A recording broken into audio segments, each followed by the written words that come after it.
Hey everybody, it's Allison, the Holistic Homesteader. I am at the back of my house right now, down here by my pool and the kids' trampoline, and I noticed an herb coming up that not a lot of people know about, and it's only here for a short time in April. So if I'm seeing them here where I live in the Northeast USA, you could be seeing them where you're at.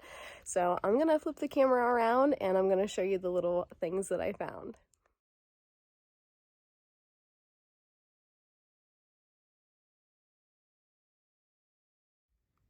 All right, so this is called Coltsfoot, C-O-L-T-S-F-O-O-T,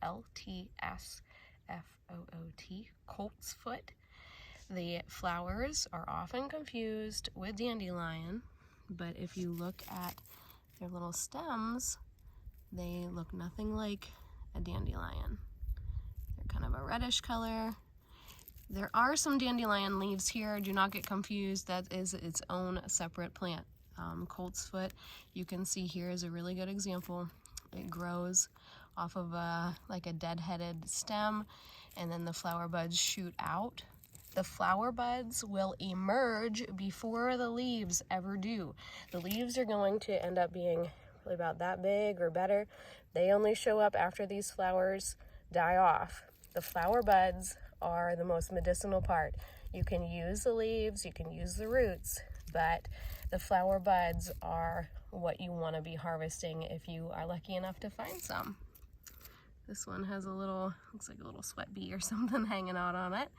A lot of the insects, pollinators, will take advantage of the early opening on these pretty little flowers.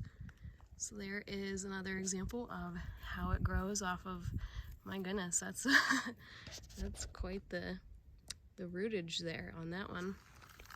And here are a few more. You really have to keep your eyes open. When I first came down here, I totally walked right over these and did not even notice them. So I'm gonna come back at you here probably tomorrow or the next day, and I am going to tell you all about Coltsfoot and what you can do with it. I'm just gonna let these go. I'm not gonna collect them. Those are literally the only 5 flowers I see down here. Hopefully they will throw some seed here and we'll get some more. All right, I'll come at you here in just a little bit and explain all about Coltsfoot. Hey everybody, so you saw that intro video about Coltsfoot, right? And I showed you exactly what it looked like. This is the perfect time of year to be looking for those medicinal flowers. So it's a really great visual example, right? That stuff grows, as you saw down the back of my house. It's just rock and completely unfinished and just looks like a hot mess. So Coltsfoot is found basically anywhere and everywhere. It likes a more moist type of environment. That's what it would prefer, but it does grow in areas like down below, like I said, where it's just kind of a hot mess. It doesn't like anything too shaded though, so it doesn't really grow through a forest or anything like that. It needs a good amount of sunlight to actually do its thing. But a little bit of the history on Coltsfoot. Coltsfoot was never native to North America. It was brought here, people presume, by settlers for specifically its medicinal property. So while it's not native to America, it is very useful. Now the Latin name of Coltsfoot is called Tussilago farfara, I believe is how you pronounce that. I am not very fluent in Latin, so excuse me if I mispronounce that. But the tuss in Tussilago refers to kind of like Robitussin. The tuss is the cough dispeller. It helps anything with a cough. It helps any kind of congestion, anything related with the throat itself, like a cough, a sore throat, laryngitis. So I'm gonna kind of bounce around a little bit because as things pop in my head about this, you know, I don't really script out these videos. I kind of just wing it, and as things pop in my head, I kind of just blurt it out. So I wanted to take the time to also explain that Coltsfoot is kind of like dandelion's cousin.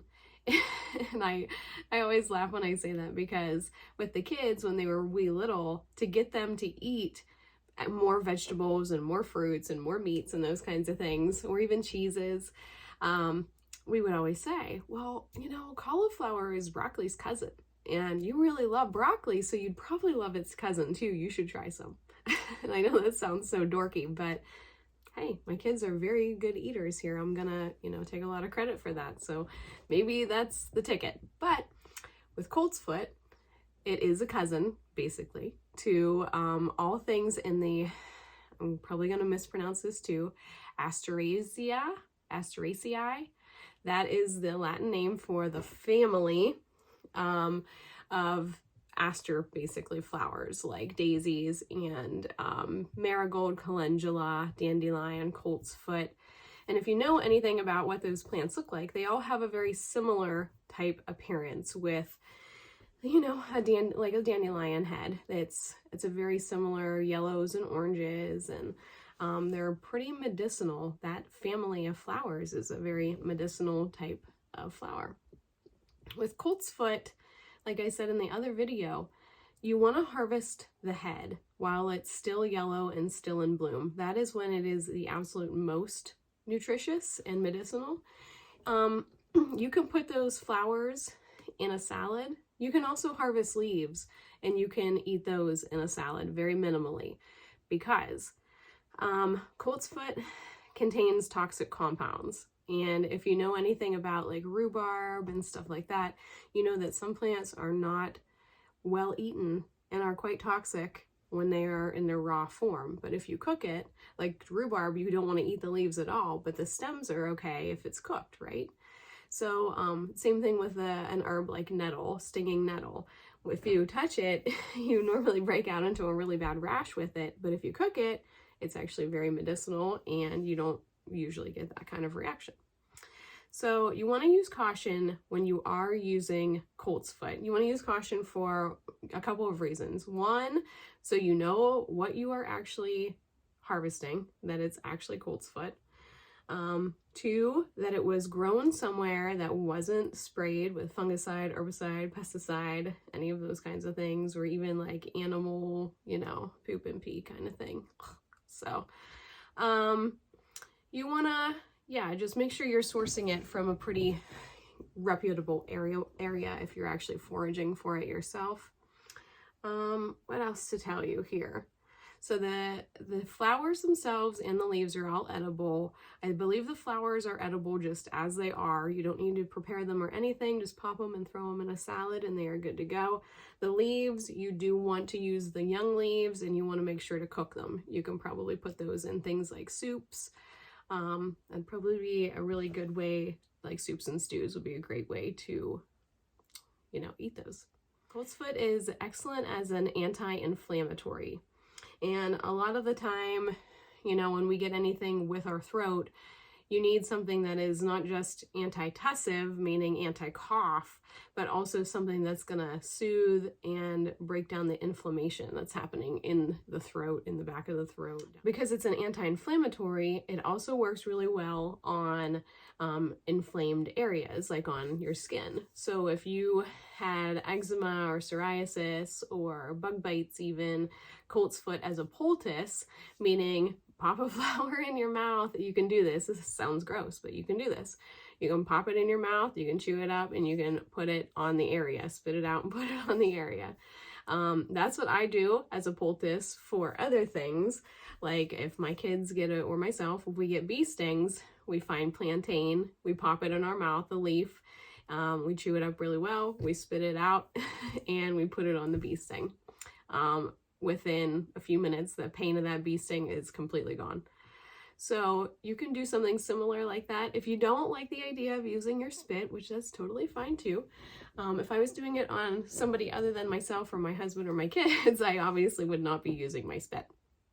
But you can just use some water, or you can make a poultice, add some manuka honey in with it and grind it up really well, and then just apply the paste and let it dry on there, or at least sit on there as long as you can.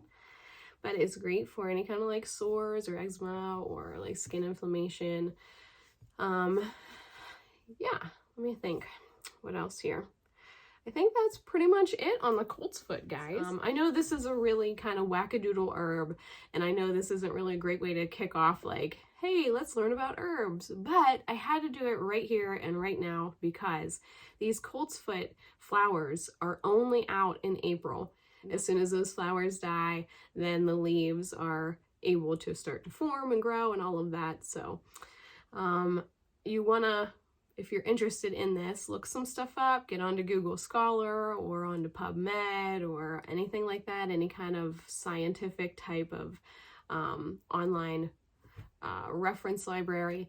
Get onto those kinds of things and look it up yourself and do your own research as always. But you'll have to let me know down in the comments if you are enjoying these kind of herb videos and if you want to see more, and if there are any herbs in particular that you would love to know more about. I plan to try to put out one a week. That's the goal at this point, is to just educate people, show them this is what's out there, and this is what it can do for you, how to do your own research and find information if you think it could benefit your life. So all right, everybody, I appreciate you so much for watching this video, and we'll see you next time.